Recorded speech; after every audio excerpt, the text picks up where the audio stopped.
Grand soir, mesdames, bonsoir, messieurs, bonsoir. On a parlé de la suite de l'affaire qu'on a commencé hier. C'est le débat relatif à la représentation ou à la représentativité qui prend cours depuis quelque temps dans notre pays. Et hier, on parlait justement, on questionnait les lois au Cameroun, notamment la constitution et le code électoral. Est-ce que ce n'est pas à ce niveau-là que se situe le problème, celui de la représentation des communautés au niveau des instances engagées dans le cadre des élections? Et lors de ce débat d'hier, on a annoncé le tome 2 qui concerne justement l'implication des partis politiques. Les panélistes ont dit que la question peut être réglée au niveau des partis politiques. C'est à eux de voir comment associer toutes les composantes sociologiques. Il ne faut pas aller chercher au niveau de la loi. Et d'aucuns disaient que la loi est suffisamment claire là-dessus. On entrera par cette porte avec nos invités avant d'évoquer pleinement le rôle que pourraient jouer les partis politiques. Mais on suivra de près l'actualité avec un regard sur ce qui s'est passé du côté de Balloum. Le chef a-t-il finalement été rattrapé? La presse en parle abondamment depuis ce matin. Les dernières informations indiqueraient que Sa Majesté a été rattrapé et serait déjà exploité ou bien même convoyé du côté de Bafoussam. On attend à voir plus d'informations là-dessus. Mais on va le voir avec Romaric Noifeu. La presse a évoqué pleinement le sujet. Le temps d'accueillir justement nos invités. Léonide Foum, bonsoir et bienvenue. Bonsoir Jean-Jacques et merci de l'honneur que tu me fais une fois de plus de m'inviter sur ton prestigieux panel. Je salue les co-discutants sur ce plateau. Je salue aussi tes téléspectateurs qui, nombreux, nous suivent ce soir. Merci de l'invitation une fois de plus. J'espère simplement être à la hauteur de vos délicates attentes. Alors, nous suivons de près cette affaire de la chefferie de Balloum où le jeune Steve a trouvé la mort. Suit ça comme un feuilleton finalement, avec beaucoup d'intérêt, vous aussi? Oui, avec beaucoup d'intérêt. J'ai suivi les vidéos, que ce soit celle de la mise en mort, en fait, celle du jugement sommaire et de la mise en mort de l'incriminé. J'ai simplement envie de dire personnellement que lorsque j'ai suivi cette vidéo, je pense que de la part du chef, c'est un ignorant. Et ça nous appelle, ça appelle surtout l'État, vu que les chefs sont des auxiliaires de l'administration, à un devoir de formation de ces dépositaires des charges publiques. On devrait les former en quoi? En droit? L'école même. Partons même d'abord de la formation livrée scolaire. Il la faut. Et dans des disciplines aussi spécifiques, vous savez que les administrateurs sont formés chez nous. Pourquoi est-ce qu'un auxiliaire de l'administration ne devrait pas aussi bénéficier? Ils sont formés en quoi? Oui, ils sont formés à l'ENA. En quoi? Ils sont formés en droit. Ils sont formés en sciences politiques, ils sont formés dans la gestion courante d'une administration. Oui, c'est pas rien. Moi, je pense que si ce chef, sur le plan intellectuel, ou même sa cour, je veux dire les notables, étaient en capacité de l'aider, il n'allait pas tomber dans ce type d'erreur-là, puisque par principe de subsidiarité, lorsque vous n'êtes pas compétent, et c'était manifestement le cas, de parler d'une telle affaire, mais vous remettez à l'autorité compétente. Aussi simple que ça. C'est une affaire qui ne relève pas du tribunal coutumier. Non, mais du tout. C'est une affaire pénale. Et le tribunal coutumier n'est pas outillé pour pouvoir juger d'une telle affaire. Surtout à prononcer une sentence aussi lourde. Aussi lourde. Une mise à mort, voilà. Pratiquement donc, telle qu'on l'a vu. Je crois que notre État devrait aussi... Parce que vous savez, j'ai vu aussi là-bas dans la région de l'Ouest où un jeune homme d'à peine 13 ans, le placé sur un trône. Ce sont nos traditions. Oui, ce sont nos traditions, mais entourons-nous d'un minimum quand même. C'est une charge publique. Hein. C'est une charge publique. On ne gère pas les hommes à l'emporte-pièce et à l'instinct. Non, les hommes ne se gèrent pas comme ça. Cette affaire est très sérieuse pour que... Bon, mais disons que moi j'ai eu beaucoup de peine pour la famille et déjà pour le disparu. Et je veux présenter mes condoléances à cette famille-là. Le chef sera bien sûr pris, comme vous étiez en train de l'indiquer tout à l'heure, mais il faut aller au-delà de tout ce qu'on a vu au niveau de Baloum et questionner l'environnement qui a entouré ce drame pour pour que cela ne se répète plus en réalité. D'accord, merci Léonide Fou, merci d'être là. Nous accueillons Sylvestre Lebel Niek, monsieur le secrétaire général, bonsoir et bienvenue. Jean-Jacques, bonsoir. Nous suivons de près l'affaire Baloum. Le centre d'intérêt, c'est quoi aujourd'hui? Le jeune Steve a trouvé la mort, le chef a un peu bifurqué, je pense qu'il est en train d'être rattrapé si on s'en tient aux dernières nouvelles. Quelle est la lecture et qu'est-ce qu'on retient de cette affaire, qui n'est pas encore close en fait? Jean-Jacques, quelquefois je me demande comment vous faites pour arriver à ce niveau d'intelligence. Parce qu'en fait, ce dont on parle là, a un lien avec la représentation. Vous allez comprendre tout à l'heure quel est le lien. Ça se pose comme problème parce qu'aujourd'hui, il y a les réseaux sociaux. Oui. Habituellement, c'est comme ça que ça se passe. Si nos frères de l'Ouest sont obligés d'aller conquérir d'une façon ou d'une autre tirailleuse à cause des chefs, on ne le dit pas assez. Ils sont propriétaires de tout, y compris des vies des hommes. Donc là, en fait, il faut questionner la gestion des chefferies. Je l'ai entendu ici et je voulais vous le redire. Si c'était le chef de Bareko, il serait en prison depuis très longtemps. Oui. C'est une affaire du 5, on l'aurait pour le même 5. Mais comment? C'est parce qu'on gère les chefferies à triple vitesse qu'effectivement, celui-là, on organise, on lui dit que passe par ici, va là. Et puis, quand la clameur populaire insiste, on dit non, gars, écoute, ça peut plus. C'est vrai qu'on est au pénal, mais à supposer que la famille vous dise qu'elle n'est plus, vous faites quoi? Pas ça va arriver, c'est ce qui arrive également. En fait, la famille, cantonnée à ce petit rôle de métayer du village, finit par dire c'est ce que le chef veut qui est. C'est comme ça que ça fonctionne dans les zones féodales du Cameroun. Je préfère m'arrêter à la zone féodale parce que si je commence à les nommer, ça va être comme si on stigmatisait, mais c'est les faits. Les chefs du centre, du sud, du littoral et de l'est sont des officiers de justice, j'allais dire des simples officiers de justice, d'administration. Les autres ne le sont pas. Ils sont à la limite des petits commissionnaires. Non, ils sont des rois. C'est ça le problème. Parce qu'à la fin, vous ne savez pas de quoi il est question. Moi, j'avais une image une fois où un préfet, parce que j'allais dire le préfet 2, mais un préfet était presque gêné devant un chef. Moi, mon jeune frère était préfet dans le Noun. Je sais comment ça se passe. Vous ne faites pas. Le sultan prend. Non, sultan roi. Parce que chez les Bamoun, si vous dites sultan, il faut dire sultan roi des Bamoun. Il prend des décrets pour donner des terres. C'est connu, tout le monde, c'est public. Mais il revient à l'État de mettre chacun à sa place. Si les chefs sont les chefs traditionnels, ils sont suffisamment bien formés pour faire leur travail. Contrairement à ce que mon frère Léoné dit, non. Les chefs de l'Ouest sont très bien formés. Mais on les forme en quoi? C'est ça le problème. Ils sont formés au commandement, pas à la gestion des hommes. La plupart des gars de l'ENAM sont formés également au commandement, il faut le savoir. Ils ne gèrent pas les hommes. Ils sont formés. Quand on installe, on dit quoi? Prenez le commandement. Ça ne rigole pas. Le chef à l'Ouest et au Grand Nord est formé pour le commandement. Et le commandement ne se partage pas. Donc, aujourd'hui que le problème se pose, parce qu'on a filmé et tout, on a l'impression que c'est nouveau. Ce n'est pas nouveau du tout. À Rebouba, on embaumait un homme de terre pour le plaisir du roi, il n'y a pas très longtemps. C'est-à-dire, on prend un homme, on met la terre comme si on faisait les maisons de terre battues dans nos villages. Là. Il est là toute la journée pour le plaisir du roi. C'est connu. Il n'y a même pas trop longtemps, on a enterré certains chefs de chenaux également, avec des êtres humains vivants. C'est connu, donc ce n'est pas nouveau. Aujourd'hui, c'est que c'est l'environnement qui a évolué. Je n'ai pas dit changer, mais qui a évolué. Et qui en appelle aujourd'hui que le gouvernement fasse attention à la chefferie. La chefferie, c'est quoi par rapport au système?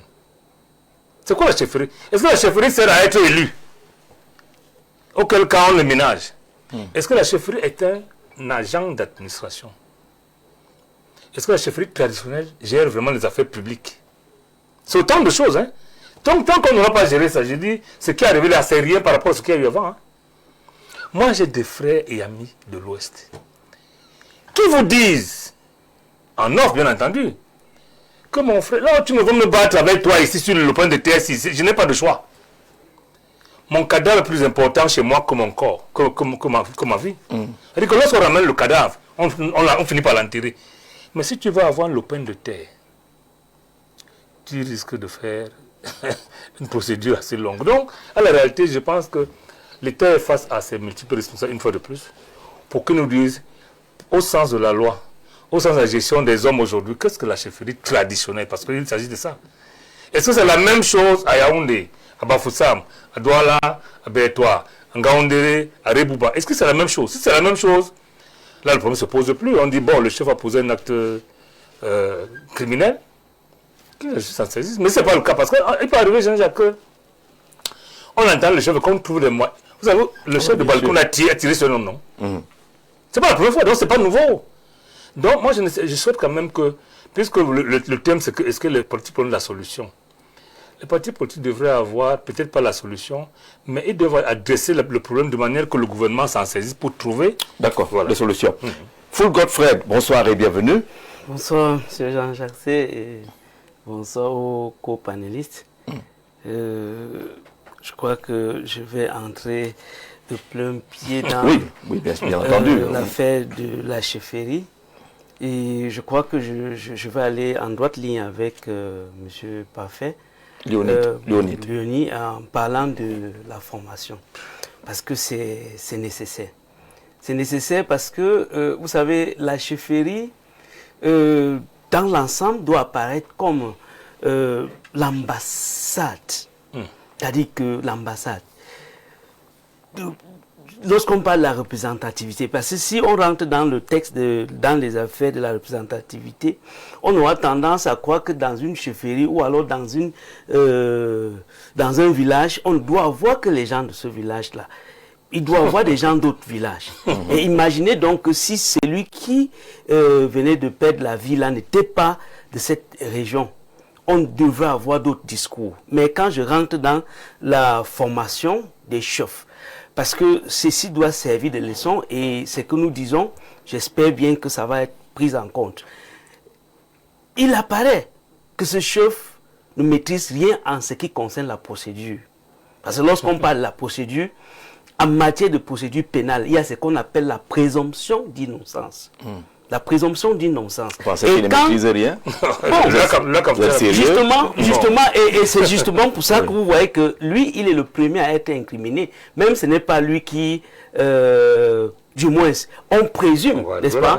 On présume que ce soit lui. Parce que quand un sujet, dans les chefferies traditionnelles, on parle des sujets. Quand il couvre... On parle des sujets à l'Est, Jean-Jacques Zé. Quand il couvre lui, du moins, d'accord, vous comprenez, faut l'analyser.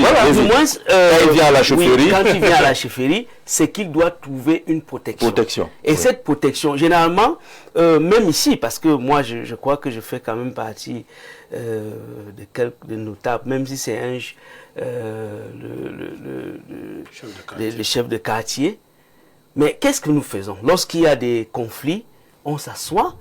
Si on n'arrive pas à arranger à l'amiable, on établit notre rapport qui est cheminé, par exemple, à la gendarmerie. Vous entendez le chef de quartier qui est cheminé à la gendarmerie? Non, je dis, c'est un auxiliaire d'administration.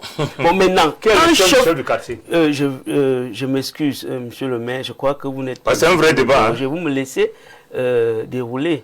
Allez-y. Donc, en principe, en présence du chef, il devrait d'abord savoir que ce garçon est présumé innocent jusqu'à ce que sa preuve de culpabilité soit établie par les juridictions.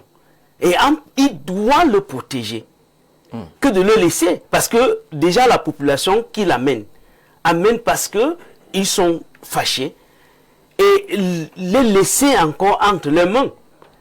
Vous savez, certains disent, bon, on va arriver là-bas et puis on va faire ci, on va faire ça. Donc, il devrait en principe protéger celui-là. Mais maintenant, nous allons certainement dire qu'il ne savait pas. Il ne savait pas qu'il avait le droit de protéger la vie de ce citoyen jusqu'à ce que les autorités judiciaires, parce que la gendarmerie et autres ce sont eux qui constituent la police judiciaire. Ils devaient remettre entre leurs mains, quitte à ce qu'on retrouve qui est-ce que celui-là est responsable ou pas. Mais quand il le laisse au public, justement, on n'aura que cette suite. Il n'a pas laissé. Et non, mais puisque vous savez, nous tous... Non, on a regardé la vidéo, mais est-ce qu'il était suffisamment expressive. Oui, est-ce que lui a prononcé la sentence? La vidéo est suffisamment expressive. Hein. Oui, et justement, c'est justement à ce niveau que je dis qu'il y a un besoin de formation. Parce que quelqu'un qui est mieux formé en matière de procédure ne pourra pas prendre sur lui la responsabilité de prononcer, je peux dire, de manière définitive, une sentence fatale. On va voir ce que la presse a dit concernant ce sujet-là avec Romaric Mafou. Bonsoir Romaric. Bonsoir Jean-Jacques Zé. Bonsoir également à votre panel constitué ce soir. Bonsoir on imagine que le sujet n'a pas totalement échappé à la presse, mais allons-y, que nous proposent les journaux depuis ce matin. La tradition seulement nous oblige d'entrer avec la une du tri-hebdomadaire La Météo de Dieudonné Vin, qui a axé son titre sur le commerce extérieur. La Chine qui supprime les droits de douane sur les produits camerounais. C'est le titre majeur retrouvé en une, journal La Météo, paru en kiosque ce jour. Depuis le 1er mai 2026, la Chine qui applique une suppression à 100% des tarifs douaniers à l'importation pour les produits originaires des pays africains, dont le Cameroun. Dans un communiqué du 12 juin, le ministre du Commerce, Luc Makulambarga, à Tangana, a donc précisé les modalités pour permettre aux opérateurs économiques camerounais de bénéficier donc de cette importante mesure. De l'autre côté, Info Matin, le quotidien, revient sur les questions relatives à l'éducation avec l'examen officiel du CEP et du FES Certificat Living School, qui se déroule donc dans le calme sur l'ensemble du territoire depuis lundi dernier. Le 16 juin, voilà, les épreuves du CEP et du FES Certificat Living School se sont déroulées sans incident dans les 10 régions du Cameroun, selon les constats faits sur le terrain par Info Matin, conformément aux directives du ministre de l'Éducation de base, le professeur Laurent Sergetou Dingwa. Les encadreurs ont veillé au bon déroulement des examens pour les 624 776 candidats. Même sérénité dans les sous-centres spéciaux de Guinée équatoriale et du Congo Brazzaville qui comptent 176 candidats. L'œil du Sahel nous présente justement en grande une cette figure de Dame Ada Wanan qui affronte le CEP à l'âge de 62 ans. Les faits se déroulent dans la région de l'extrême nord. Il n'est jamais trop tard. Il n'est jamais trop tard. Moi j'ai envie d'applaudir pour elle. Effectivement. D'accord. Le fait Jean-Jacques C. Le quotidien gouvernemental de Cameroun Tribune revient sur la liquidation des droits des pensionnés avec le Premier ministre qui prescrit dans la célérité. Président une réunion interministérielle, révèle le journal le 16 juin. Le Premier ministre Joseph John Gouté a instruit les ministères concernés d'accélérer la prise en charge des agents de l'État admis donc à la retraite. Mutation de Georges Alombo Yomo déroule effectivement le tapis rouge quant à cette actualité que vous avez d'ailleurs décrit sur ce plateau. Barbarie de Baloum, Wanted.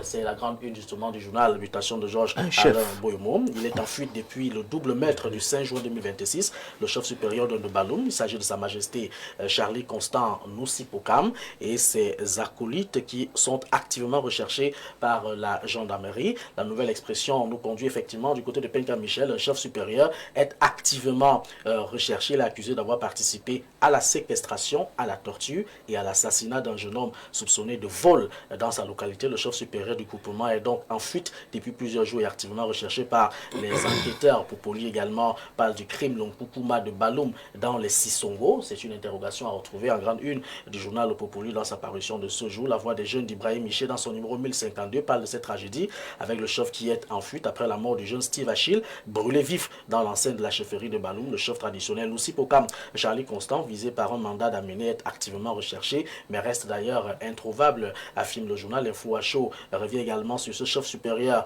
de Baloum et le présente ici comme un véritable one-tête. Et puis le messager de Fopus Ndiaoué parle du transport maritime avec le tracker des navires fantômes. Il s'agit ici du ministre Jean-Ernest Massénangale Bibéré. Après l'arraisonnement par l'Union européenne de 2 pétroliers naviguant sous faux pavillon camerounais, le ministre Jean-Ernest Massénangale Bibéré sanctionne donc 39 navires pour protéger l'intégrité du registre maritime national. De l'autre côté, avec l'étudiant qui parle des violences contre les les enfants. Ça doit donc cesser. C'est une instruction à retrouver justement en grande une de ce journal. C'est à l'occasion de la journée de l'enfant africain. La première dame Chantal Biya qui condamne les maltraitances, viols et assassinats dont sont victimes de nombreux enfants et appelle d'ailleurs à renforcer leur protection. L'action également parle de ces vacances scolaires et encadre des jeunes plutôt que de les occuper. Le Rassemblement démocratique du peuple camerounais propose donc de transformer la période de vacances en un moment d'apprentissage et même de préparation à l'avenir pour les jeunes plutôt que des simples occupations. Le quotidien Le Citoyen également parle de la journée de l'enfant africain avec Chantal Biya qui condamne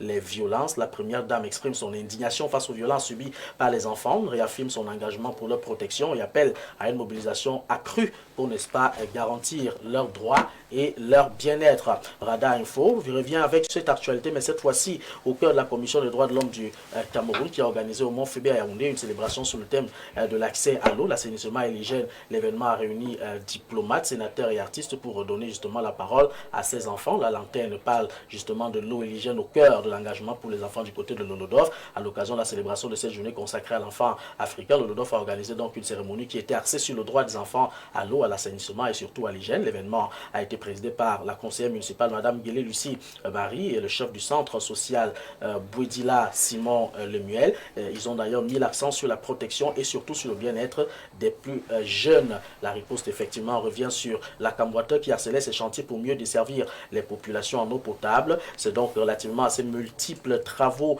visant ainsi à garantir un accès à une eau de qualité du côté de Douala, l'extension de la station de Japoma et 4 nouveaux forages urbains ajouteront 17 000 mètres cubes d'eau par jour au réseau. À Yaoundé, des interventions ciblées visent à améliorer donc durablement la desserte des quartiers Jouvence, Damas et Simbor. Une volonté affirmée par le directeur général Dr Blaise pour ça de moderniser les infrastructures hydrauliques. Et puis pour sortir avec cette revue de presse pour la 3e parution de cette semaine, on le fera avec le quotidien Primeur Hebdo qui parle de cette sécurité mutualisée, mettant un point d'honneur sur Yaoundé et Abuja qui unissent leurs forces face aux menaces transfrontalières. Le Cameroun et le Nigeria renforcent donc cette coopération sécurité avec la signature d'un accord visant à coordonner la lutte contre les menaces transfrontalières. L'initiative marque une volonté commune de sécuriser la zone frontalière, n'est-ce pas, entre les deux pays. Jean-Jacques, voilà pour ce qui concerne les informations à retrouver dans les journaux, même s'il y a eu une nette évolution dans le cadre de l'affaire de Baloum. Le chef, effectivement, est aux arrêts, en audition déjà du côté de la gendarmerie de Tchang, selon nos informations. Et puis, celui-ci a été mis en garde à vue en attendant, effectivement, l'évolution de la procédure. Merci Romaric Noifeu, merci à tous nos confrères qui nous proposent ces différents titres dans les kiosques. Foul, quel est le titre qui a retenu ton attention? Oui, justement, le titre, c'est celui des enfants. Vous savez que depuis un certain temps, on a tendance à penser que les gens veulent avoir une emprise sur les enfants. Soit ils sont violés, soit ils sont maltraités. Et vous voyez le journal L'Action qui, n'est-ce pas, intervient pour dire que ces enfants doivent être formés.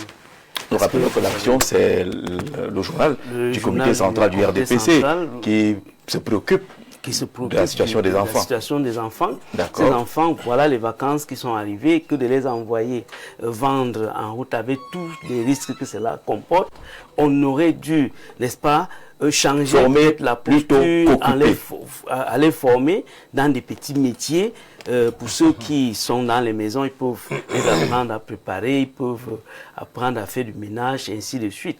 Ça dit que c'est quelque chose de plus important. Et puis la première dame également condamne tous ces infractions qui sont commises sur ces innocents. Et d'ailleurs, on se souvient quand même que hier c'était la journée de l'enfant africain. Je ne sais pas s'il y a eu des manifestations particulières dans notre pays. J'ai vu une déclaration du ministre du Travail dans un journal quelque part où il demandait qu'il faut protéger les enfants qui ne doivent pas travailler. Mais on a quand même l'impression que c'est passé comme ça, comme chaque année. Non, déjà, bon, nous parlons du Cameroun et si vous voyez que les hautes autorités ainsi que les journaux en parlent, ça veut donc dire que on regarde d'abord ce qui nous concerne. Ça veut dire qu'au Cameroun, on a quand même une idée de ce que doit devenir nos enfants parce que, comme on l'a toujours dit, lorsque vous voulez détruire un pays, il faut commencer par détruire les enfants qui sont comme les rejetons. Il faut les former au lieu de les occuper. Vraiment, expliquez-nous un peu plus clairement cette affaire que propose la vision du RDPC, parce que l'action c'est le RDPC, on doit faire quoi de nos enfants pendant les vacances? Les former, les envoyer encore, apprendre l'informatique? Non, j'ai dit, lorsqu'on parle de la formation des enfants, vous savez, dans le système scolaire au Cameroun, aujourd'hui, on parle de l'approche par compétence. L'approche par compétence, il y a des choses que les enfants ont beaucoup lues dans les livres. Comment, n'est-ce pas, s'occuper de l'environnement, comment vivre en société. C'est autant de choses. C'est-à-dire qu'organiser, il y a des camps de vacances. Et pendant ces camps de vacances, il y a quand même des petits métiers qui, n'est-ce pas, n'éloignent pas trop l'enfant de ce qu'il a appris à l'école, mais le forment de manière pratique sur ce qu'il a appris à l'école. On parle de la géographie aujourd'hui. Si, disons, si on prend le cas des cultures, comme te dit à l'enfant, bon, si tu plantes par exemple, on l'apprend par exemple à faire la sémence du cacao. On n'intègre pas ça directement dans les programmes scolaires, il faut attendre les vacances. Non, mais c'est dans les modules, en ce qui concerne les programmes scolaires. Mais juste que l'enfant apprend sans faire de la pratique. Mais si on passe, n'est-ce pas, de la théorie à la pratique, c'est encore une autre façon de former, mais former cette fois-ci de manière pratique. Donc, je crois que c'est dans ce sens que vous avez vu l'action se préoccuper de cette occupation. Parce que d'autres occupent l'enfant d'une autre manière en les envoyant vendre en route avec tous les risques que cela comporte. Donc, ce qui fait qu'il y a d'autres façons de former les enfants, mais pas en les envoyant, d'occuper les enfants, pas en les envoyant, n'est-ce pas, se livrer comme ça, entre les mains s'exposer. Le bourreau n'est pas loin. C'est ce que le comité central du représentant nous voulait dire. Le bourreau n'est pas loin. Au lieu de les envoyer vendre, ainsi de suite, il vaut mieux les occuper à des différentes formations. Sauf que même à l'école, le bourreau est parfois tapis là-bas. C'est un peu compliqué. Vous savez, la moralité, c'est quelque chose, en principe, quand vous rentrez dans le cadre scolaire, moi je me dis, pour ceux qui ont des établissements scolaires, parce que j'en suis quand même un, il faut questionner la morale de ceux que vous voulez qu'ils occupent, qui prennent soin de nos enfants. Parce que, vous savez, aujourd'hui, l'école est devenue pratiquement le lieu où les enfants grandissent. À 2 ans, à 3 ans, vous trouvez déjà qu'on envoie l'enfant à la crèche. Ça veut dire que l'enseignant devient, par ricochet, le parent bis. Et là, maintenant, il faut questionner. Il faut questionner ceux-là qu'on met à la disposition de ces enfants. C'est important. Merci. La une de l'action, former au lieu d'occuper. Former plutôt qu'occuper. C'est le titre choisi par la voix du comité central du RDPC. Le maire a retenu quel titre? Je suis très embêté de parler du titre de l'action. Ben laissez donc. Parce qu'à la fin, ces parents qui forment ou qui occupent les... Parce que même la formation est une occupation. Oui. On a essayé d'avoir un enseignant. C'est une conséquence, ce qu'on voit là. Nous débattons tous les jours. Lorsque vous ne connaissez pas le nombre de parents que vous avez, comment allez-vous connaître le nombre d'enfants? C'est ça le problème.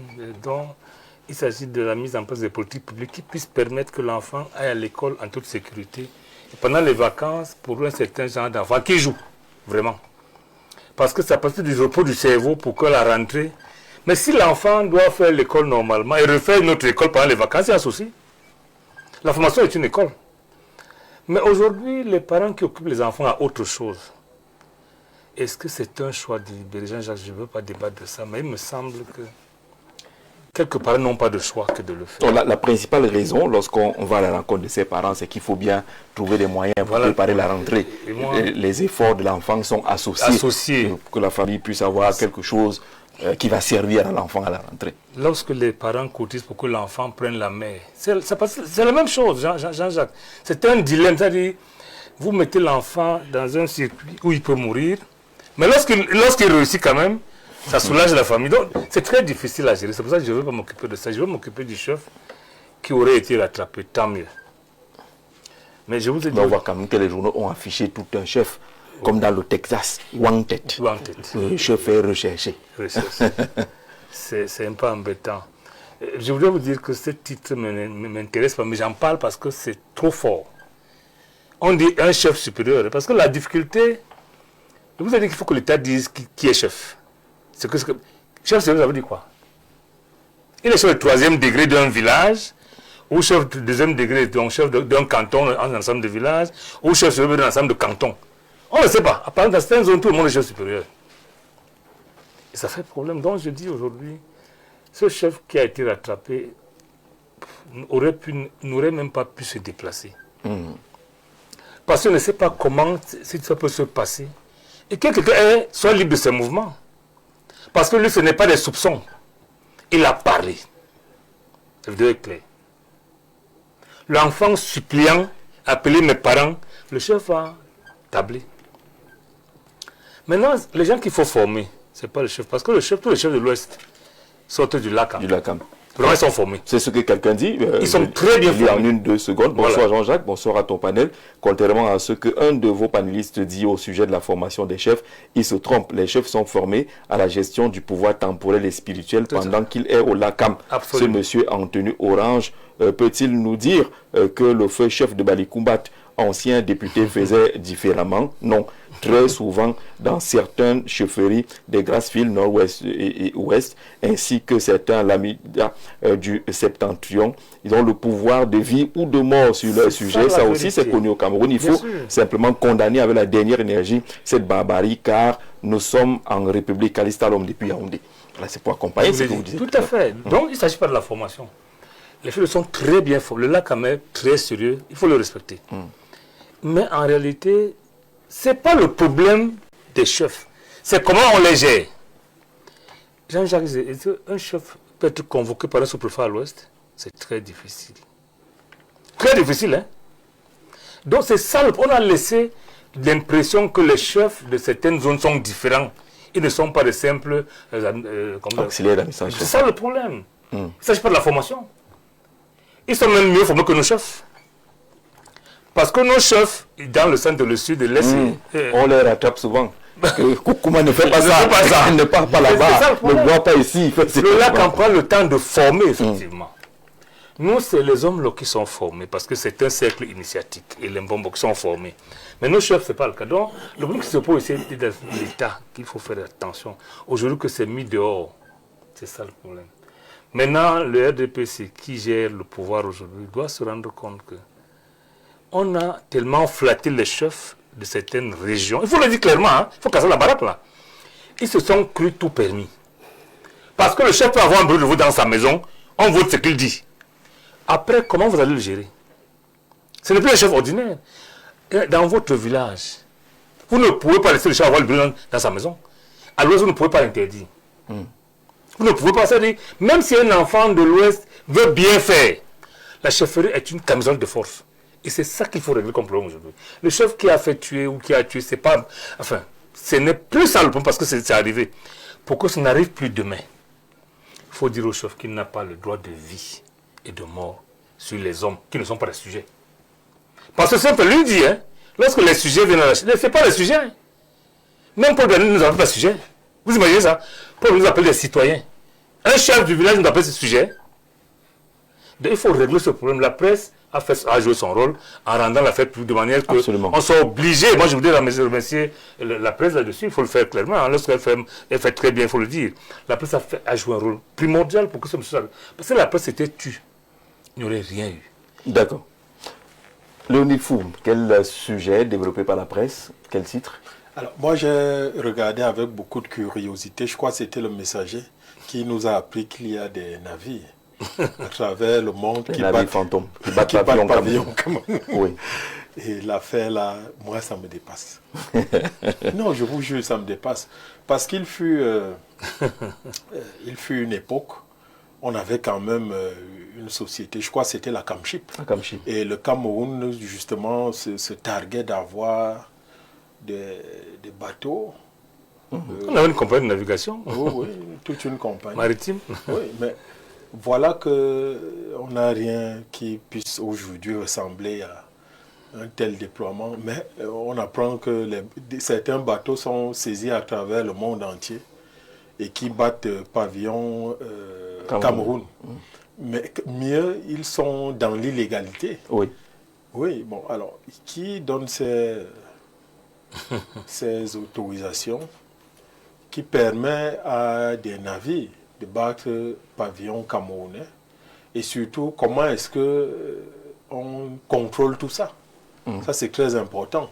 Mieux c'est des affaires publiques, c'est public et la moindre des choses que d'apprendre, parce que moi avant la réaction du ministre, je regardais les informations dans une chaîne étrangère et c'est là où j'ai appris qu'un navire qui avait, j'allais dire, un commandement russe et qui était, n'est-ce pas, tenu par des Russes, avait un pavillon camerounais. Moi, ça m'a étonné.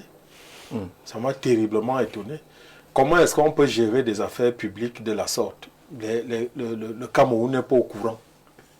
Le citoyen n'est pas au courant. Dans tous les cas, le sujet développé par le messager, il y a eu cette réaction du ministre des Transports qui a effectivement vu le reportage en question et pour se rendre compte que le navire concerné, Simirtos, est dans la liste des 39 navires bâtons pavillons camerounais qui ont été radiés. Avant ce reportage, il y a eu une liste publiée également par le même ministre qui affichait tous ces navires-là qui, de façon frauduleuse, se retrouvaient en train de utiliser le Cameroun alors qu'il n'en était rien du tout. Donc le fameux bateau est sur la liste des 39 radiés selon le communiqué du ministre des Transports. Mais il était temps. Il était temps de faire ce genre de précision.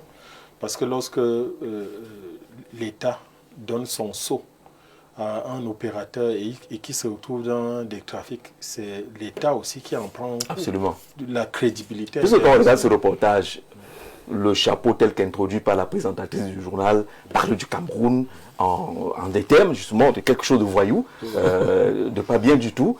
Il a fallu qu'il y ait cette réaction-là. Peut-être qu'il va falloir anticiper, qu'on sache effectivement qui ne doit pas battre pavillon Cameroun. Le ministre rappelle justement que le dit navire a été officiellement radié du registre international camerounais des navires le 26 mai 2026, il y a cela quelques jours, dans le cadre de l'opération d'assainissement et de sécurisation du pavillon camerounais engagé par les autorités maritimes nationales suivant un certificat dont le numéro ASC long. Cette opération a connu une importante communication publique. On avait d'ailleurs relayé cela ici et puis il y a eu plusieurs titres des journaux qui en ont parlé. Il rappelle par conséquent qu'au moment des faits récemment rapportés dans les médias internationaux, le navire Simirtos ne bénéficiait plus du droit de battre pavillon camerounais et ne relevait plus de la juridiction maritime du Cameroun. Aussi, la République du Cameroun ne saurait être tenue pour responsable des activités illicites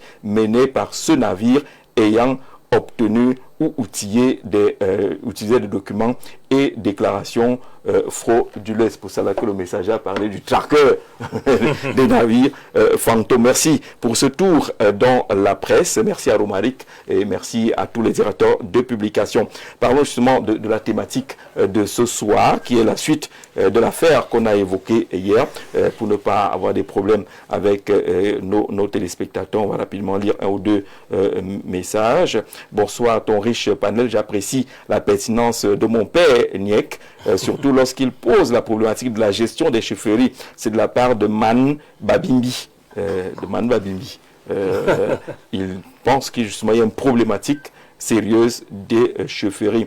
L'identité du soi-disant chef qui, au détriment du non-respect de la vie humaine, a non seulement tué, mais aussi brûlé le corps, doit faire l'objet d'une large diffusion à travers le monde, car il peut avoir quitté le Cameroun. On apprend qu'il a été rattrapé. Il pensait même, c'est Amara d'Abidjan qui a envoyé ce message-là, qui pourrait même être caché dans le bois sacré de l'Ouest. Là. Un jour, nous étions en réunion à la sous-préfecture. Le chef de terre, étant de l'Ouest, a demandé à un chef de village de se mettre à genoux à cause du retard. Je me suis opposé énergiquement en lui demandant s'il peut le faire. Là-bas, c'est Franck de Bokito qui nous raconte un peu cette anecdote-là. On a vu un chef demander qu'on embarque tous les chefs parce qu'ils n'ont pas cotisé le 20 mai. Bonsoir à ton panel, contrairement à ceux que voilà, on a lu ce message qui dit qu'il y a effectivement une formation, mais laquelle dans le LACAM, par laquelle ces chefs passent forcément. C'était pour répondre aux soucis de formation.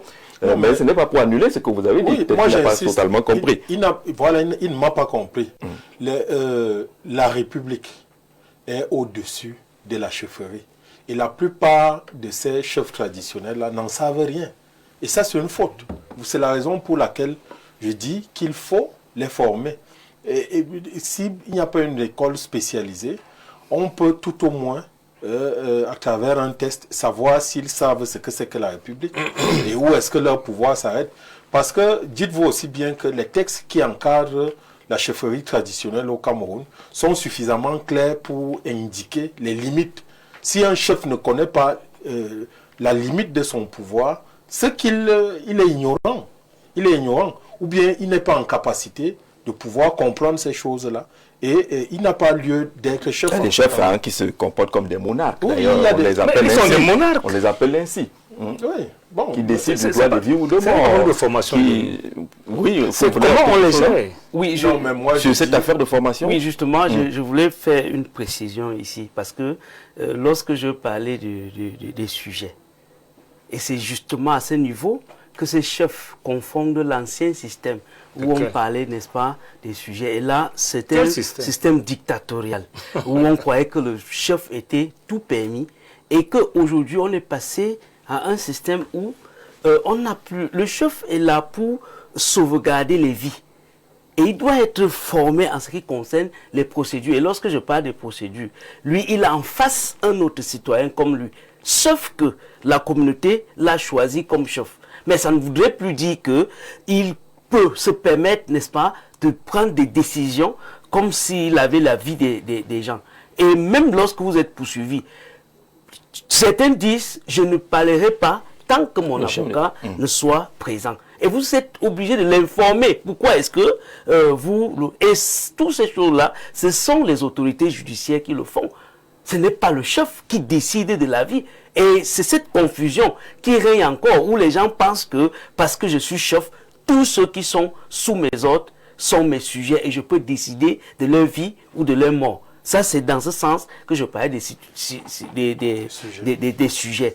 Et que d'autres chefs doivent comprendre aujourd'hui que vous n'avez que le droit, n'est-ce pas, parce que la communauté ou la tradition vous a choisi d'être là où vous êtes. Mais sachez que tous ceux que vous êtes appelés à protéger sont des citoyens comme tout autre. Et il y a des chefferies qui ont des prisons, des cellules à l'intérieur, oui, mais qui ont des geôliers.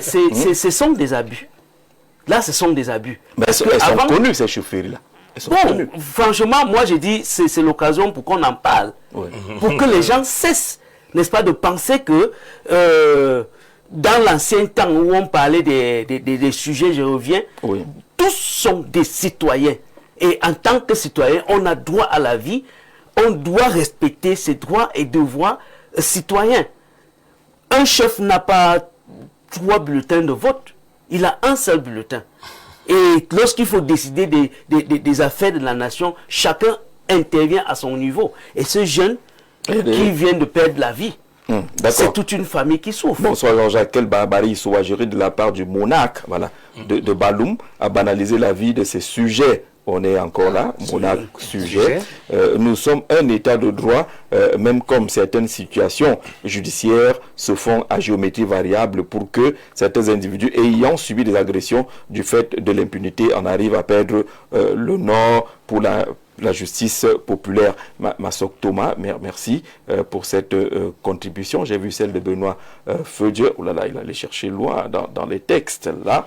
Les chefferies sont organisées de manière hiérarchique. Une chefferie de premier degré regroupe au moins 2 chefferies de deuxième degré, tandis qu'une chefferie de deuxième degré regroupe au moins 2 chefferies de troisième degré. C'est ce qui est contenu dans le décret de 77. En ce qui concerne la formation qui serait loin d'être orientée à la connaissance des lois de la République, il convient de souligner que chaque individu possède son propre niveau d'assimilation des enseignements reçus. Toutefois, un chef qui manque à ses devoirs, comme ce fut le cas du chef de deuxième degré de Baloum, constitue davantage une exception qu'une règle. Il s'agit tout simplement d'une brebis galeuse. Par ailleurs, affirmer que les chefs traditionnels de l'Ouest agissent très souvent de cette manière me paraît excessif, sans dire que cela soit totalement impossible. Nous n'en avons pas connaissance. Au contraire, avec la modernisation, de nombreuses chefferies sont aujourd'hui sous l'influence des élites. Dès lors, même lorsqu'une telle intention existe, elle tend généralement à s'effacer au profit des orientations et des décisions de ces élites. Encore que ces élites n'orientent pas toujours dans le bon sens. Et là encore, c'est un problème dans le problème. Dans votre lorsqu'on arrête un voleur, on l'amène où? À la mairie. Pas chez le chef. Voilà le problème. Dans la culture de certaines personnes, la chefferie est une juridiction. C'est ça le problème. Comment se fait-il que peut arrêter un voleur? Je suppose que c'est vrai. Qu'est-ce qu'ils ont à l'amener de la chefferie? Non, mais... Donc le problème se pose à ce niveau que dans le subconscient de certaines populations, la chefferie est effectivement droit de vie et de mort. Parce que dans la réalité, lorsqu'on arrête un voleur à Makak, Angel Menduka, à Ibolova, le chef n'est même... Il est informé parce que les gendarmes sont venus. On l'amène chez les autorités compétentes. Les gens qui sont allés à la chefferie et qui ont obéi à l'ascension du chef, c'est eux le problème. Parce qu'ils se considèrent comme des sujets et le chef est un monarque. Le problème se pose à ce niveau. Il faut faire très attention. Tant qu'on ne va pas changer ce paradigme-là, où les gens vont s'appeler au même sujet, et un chef monarque, ça ne peut pas changer. Il s'agit très peu de la formation. J'ai dit, dans aucune école, on apprend à tuer. Non. Dans aucune culture, on apprend à tuer. Mais je rappelle que dans les autres cultures également, il y a des entités, je peux dire, je vais trouver un mot juste. Le Mbok, par exemple, il y a un niveau de Mbok où il les juge. C'est ce que... Il juge effectivement. Mais on n'a jamais jugé pour dire les tuer. On bannit de la société. Là où... Mais là, le problème qui se pose, c'est que les gens ont accepté ça. Les Ekambiti ont même une prison. Tout à fait. Oui, Oui. en prison. Les gens ont accepté ça. Non, ce que je voulais dire... Et c'est pour ça que je finis finis en disant, je finis par là, s'il vous plaît, Léonine, que c'est la responsabilité de l'État qui est mise en jeu. L'État a l'habitude d'user des chefs, pas comme des simples chefs traditionnels. Comme des gens qui peuvent... La plupart, on a reçu des gens au palais avant les élections, non? On les a à quel titre? Parce qu'ils ont une voix. Parce qu'on estime que lorsque le chef prend un camp, les sujets vont le suivre. Et tant que les gens sont des sujets, doivent effectivement suivre le chef. C'est pour ça qu'il faut éduquer les populations à la citoyenneté, Jean-Jacques. D'accord. Bonsoir Jean-Jacques. Ce soi-disant chef doit juste répondre de ses actes qu'on nous laisse les histoires de formation et autres. C'est un criminel, c'est tout. Destin de soi et qui envoie sa contribution. Léonide, on finit par toi. Oui, je disais que lorsque vous faites vous lisez nos textes, il existe des juridictions coutumières. Si j'ai les affaires coutumières. Oui. Moi, j'ai les affaires coutumières pour le dire. Et qui ont aussi, j'allais dire, en termes de médiation, leur importance. Ça, j'ai pas les affaires pénales. Attendez, ça peut même aussi. Non. Ouais, monsieur. On fait comment? C'est moi qui suis en train de parler, non? Expliquez-nous ça. Laissez-moi parler. Oui. Comment ça peut gérer? On peut gérer les affaires pénales sans tribunal coutumier. Ça peut même aussi, vous comprenez, non? Mais ça dépend donc du niveau de compétence. C'est ça qui est le plus important. Et voilà pourquoi je parle du problème de formation. Ça peut... c'est vrai que la plupart des juridictions coutumières sont compétentes en matière civile. Mais, je dis, ça dépend aussi de la compétence. Et là, c'est... La compétence de qui? Qui vous a donné la compétence? Mais c'est la loi qui donne la compétence. Qui dit que le tribunal coutumier, je l'avais c'est Jean-Jacques qui pose des questions. Quand vous dites compétence, il s'agit de quoi? Comme on dit, le TGI a telle compétence. Le TGI je suis simplement... Le tribunal coutumier... Pour qu'on nous comprenne, hein, la compétence veut dire quoi? On sait que si, par exemple, on se trouve en éducation de base, en éducation de base, on n'a pas l'autorité de délivrer une licence. Vous comprenez ce que je suis en train de dire? Moi, je comprends. Oui, mais bien sûr, c'est aussi simple que ça. Et si vous êtes, par exemple, aux enseignements secondaires, vous n'avez pas la compétence de délivrer un CEPE. Dans tous les cas, C'est quel que aussi soit le simple niveau que de ça. compétence, Nous ramenons il encore à la chefferie. Ce que je n'arrivera suis- jamais à la chefferie Oui, ce que je... voilà. qu'on prenne une décision de tuer. Exactement, voilà. Exactement. Donc, Jamais. le chef, lorsqu'il est saisi d'un problème dont il n'a pas la compétence, il va vers l'autorité qui en a la compétence. Aussi simple que ça. Donc, C'est ça. fondamentalement, c'est un problème de formation, d'ignorance de ce qu'on doit faire. C'est aussi simple D'accord. que ça. Commencez par former les populations.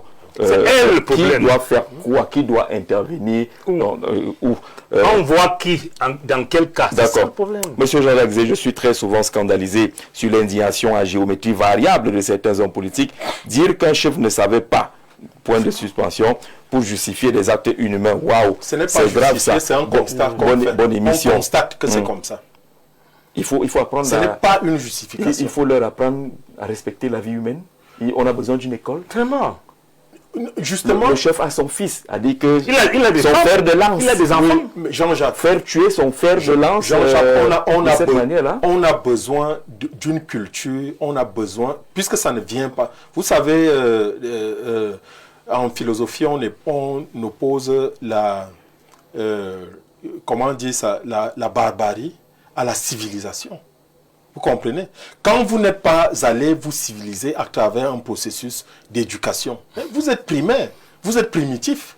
Voilà quelqu'un qui, justement, parce qu'il est primitif, et ce n'est pas une injure que je fais à ces gens, mais je dis, moi j'ai vu dans nos médias, on prend un jeune homme d'à peine 13 ans. Qui est encadré. Il est à mon arc. Mais il est encadré. Mais celui-là, celui qui a parlé là, hein, avec ces notables, vous le voyez comme quelqu'un d'encadré, vous voyez ces notables comme des gars qui réfléchissent. Parce que la responsabilité même de ces notables aussi engagés, Absolument. oui, elle est Avec engagée. 5 d'entre eux avaient déjà été Effectivement, arrêtés ils avant étaient le là. chef. Tous ceux qui étaient dans Ils la étaient là. cour en ce moment-là, Bien sûr. qui ont autorisé, qui ont exécuté. qui Alors ont moi posé- j'ai beaucoup d'admiration pour l'actuel sultan des Bamoun, comme celui qui était avant, qui allait à bonne école. Il sait à peu près quoi faire.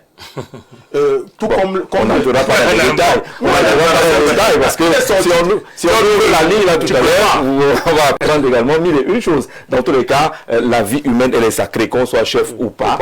On n'a pas le droit d'ôter la vie. Quoique c'est dit dans nos cultures, tout le monde, même dans nos croyances religieuses, on suivra toujours de près cette affaire. Et monsieur le maire l'a dit tout à l'heure, il y a quand même eu cette levée de bouclier auprès de la presse. Oui. Dans les réseaux sociaux, sinon cette affaire serait passée inaperçue. Comme d'autres avant. Parce qu'elle date quand même du 5, c'est autour du 15 qu'elle fait bruit. Donc voilà, on suivra cela. Parlons de notre sujet d'actualité, la question sur la représentation, la représentativité. La loi indique justement l'article 100.